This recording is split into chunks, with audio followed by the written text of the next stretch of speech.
Hello बच्चों, तो इस क्वेश्चन हमसे पूछा है atomic models have been improved over the years. Arrange the following atomic models in the order of their chronological order.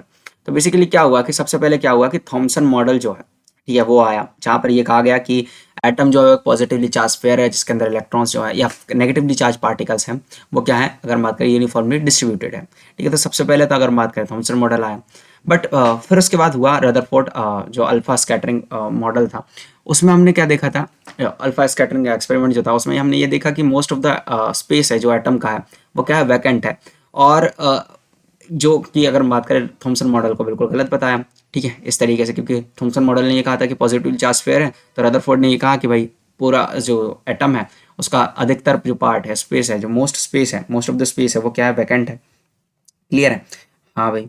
और इसमें एक चीज़ और थी जो बहुत ज़्यादा इंपॉर्टेंट है।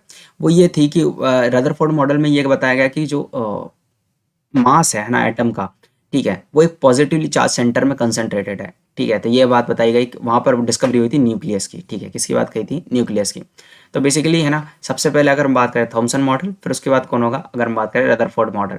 अब रदरफोर्ड मॉडल जो है वो स्टेबिलिटी ऑफ द एटम को नहीं बता पाया था, जो जो पता चला हमें बोर्ड्स के मॉडल में।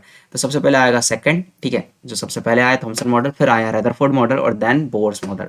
ठीक है, तो second, first and third should be the correct answer. तो option C should be the correct answer. Thank you.